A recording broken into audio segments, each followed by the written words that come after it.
Good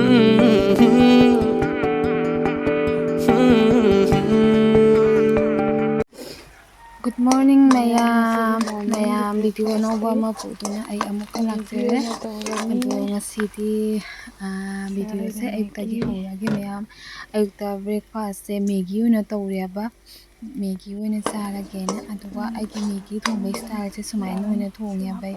Thau katang hapaga tilhau se ngawraga aton tilhauga morokga atekpase kupna soiraga ko aduga thauda fazana fry tawrani abako aduga adum morok khatang sana chaninga asuba hapninga su chai jaigang hapninga chu jira hap nang hapningwa hap jai haptrasu kaisu kaide aduga ising do hapaga ne putuk putuk sauba kanda Maggi se hapchalani aba Maggi se hapchala kanda mathakta ina Maggi gi masagi masala do adudo kaino tawre chaisallaga hojik mane ising jamna hapte aba kaigino haidi ising na phutlaga munbado hawba wali akogi maise taphallaga ngawbaduna hawba helena ising jam hapte ising khatang hapi aduga siga Maggi se punama Maggi gi masala se lo punama hapurani aba ado Maggi masala do hojik hapuba tadi lo punama masala do lo punama kitang hawidana hojik Maggi masala hapa hawre ado ai sumaina otpirani aduga igi ngatang futlani abako mahi siga futlani mahi se kangdri phawbadi mahi se adum kanna thaba jani abako mahi se kang leiribanina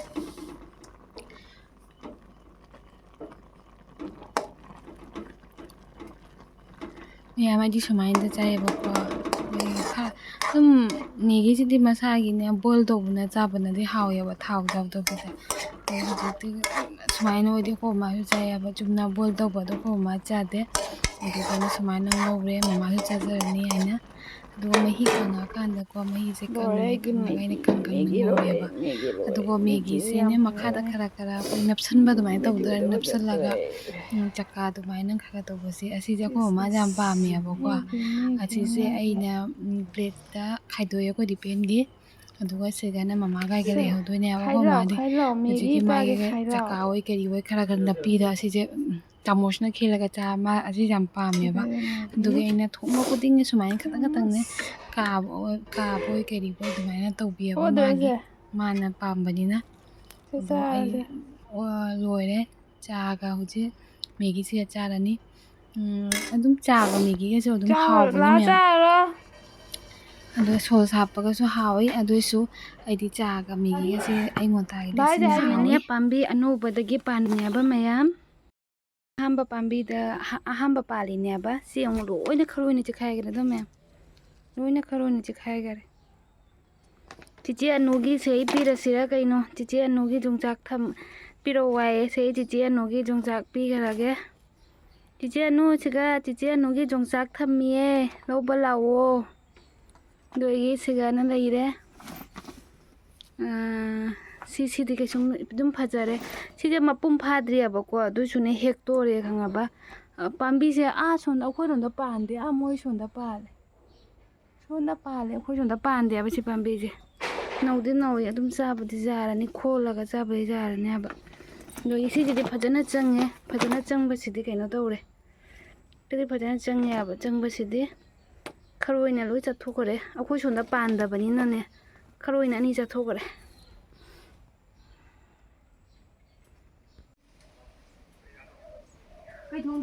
khangde kai nya nong doina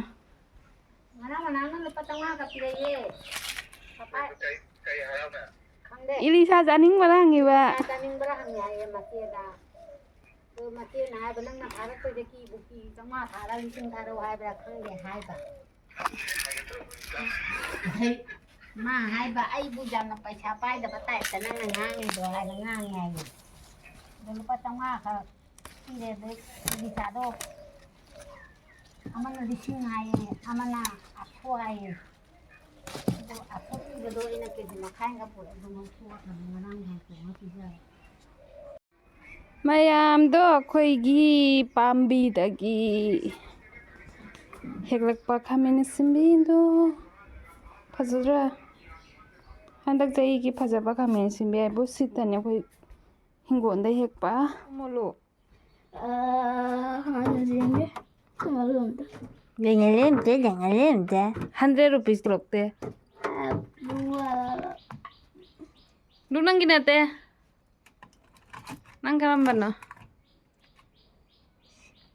Sisi ka namai jangan. Inge. Kayaknya sih.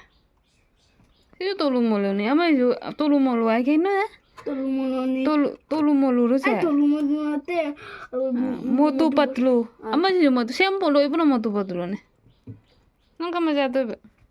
Ada sih motu patlu nih. Iya. Bisa dibeli. Kata kamu sih. 100 rupees. 100 rupees ekta. Koy 100 rupees sayang. Price yang udah nu hangun nih. Mai siapa nih sih mau yang jual ini?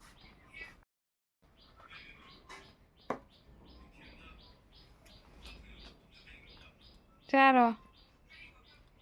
Habro. Chocolate. 100 rupees kan nih piture. Hek pulak tuh nang tidak.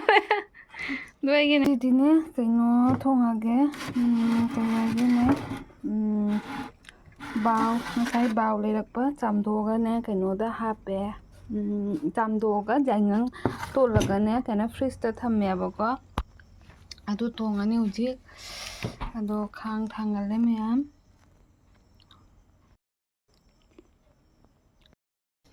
Tiana khang thangalnya khang sih ngasai borau begini ya bako. Aduh tahu saya sadri. Aduh ini ngajar. Cumdra kan deh. Orang punya.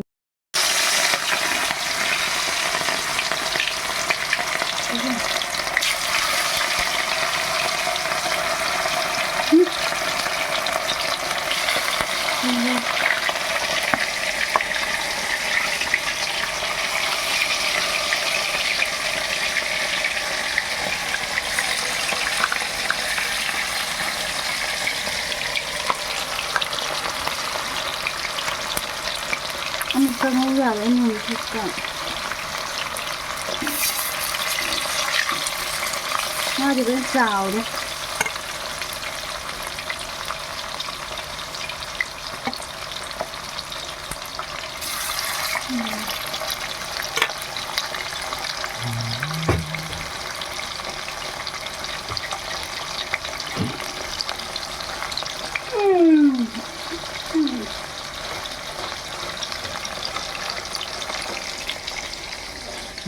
Masiga yongchak hectare yongchak asi isa pambi gini mayam na pambi rasu kontak to jagani tang na joja de yongchak marida kurmunga tauna Namina lo get lang kay dipito ba?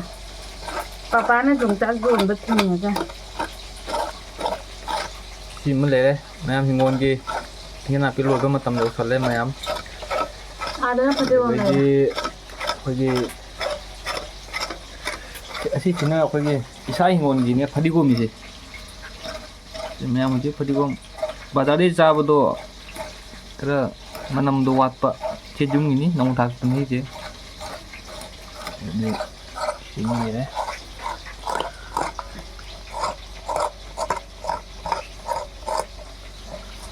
morok su lai morok ti serite morok pure lai mamang da so kau khiba morok tu ni do hujine ngangjal le bazare do ba asi matung lagi di gula hawai do mayam ujarabu turienda ising thanbai matang hang nang mobile puran ta kapte do ba gula hawa do gula ba jai thada ba gai do no thada de nadra Beitra mana jai gai do Gani adusu laidana mayam da hayo da ba wa ba Kari mayam iroiba hebi di kasada lakano asi simadi habi ge mayam da iroiba aire ai pura iroiba haire isma tamo ware iroiba gi haba do kasada lakyo natadi poinu gumba akang thada lakyo Tei kudingi jum dum nongju thada kasada lakpi ganu iroiba hedi lakpyo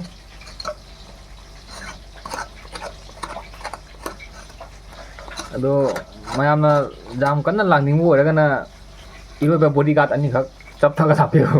ꯑꯩꯈꯣꯏꯒꯤ ꯀꯩꯅꯣꯗ ꯀꯩ ꯀꯩꯅꯣꯗ ꯇꯧꯕꯗꯣ swimming ꯄꯨꯜꯗ tyre ꯑꯗꯨꯃꯥꯏꯅ ꯇꯧꯕꯗꯣ ꯑꯗꯨ ꯄꯨꯔ ꯂꯥꯛꯇꯥꯕ ꯅꯠꯇ꯭ꯔꯗꯤ ꯖꯥꯔꯣꯏ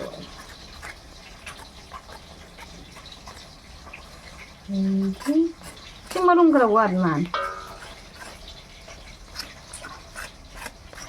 ꯌꯥꯔꯦ ꯁꯦꯝꯃꯒꯦ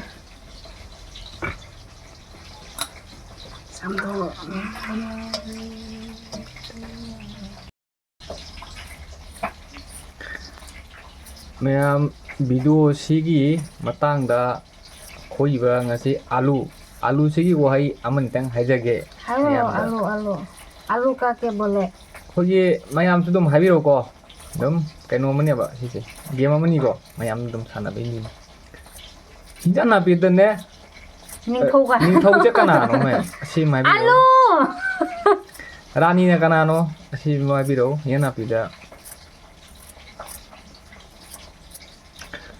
दुजु एनी हिजाना पिदो को मोरोग यावददि कइमत्ति कहीं मोरोग जाओदे कहीं नत्ते मोरोग की मथौनियाबा मोरोग कांसोइदा मोरोग हाप्पे जाय थोमनी हाइदे मथौ थुम नंग सुंजा जाउदबा जाते हिजाना पिदा थुम जाउदे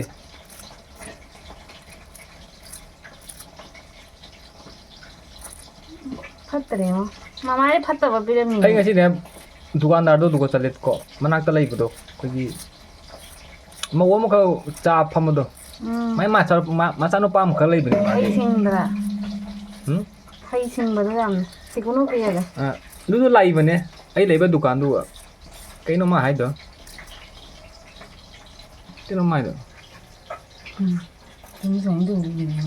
लोबोन अपनी जो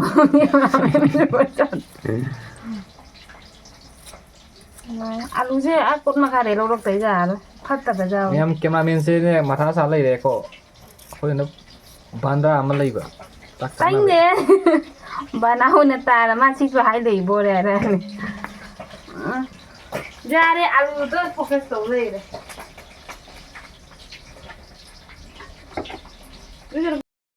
सुमाय तो लो गने अपन सुमाय तो रे दना सुमाय न मो हाइ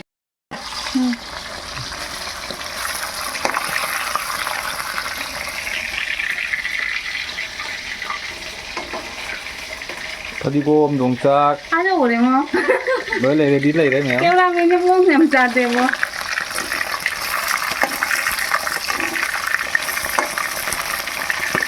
ए कखाइरा बा सा थongba इदि लाइ दे बच्चे मुई बोकन को तो गया बाव करो को समत होय मान बाव न मको जावे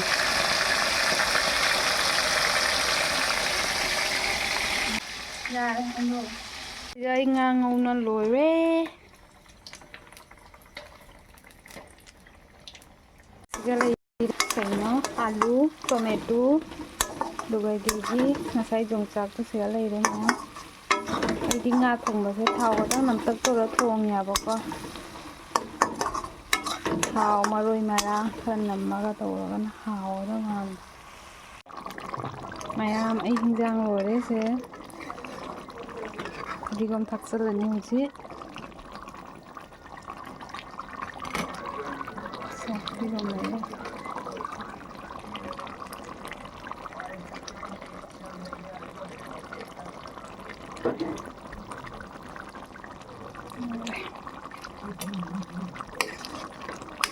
하고도 만들면 아이기 ngasi기 bao thongba se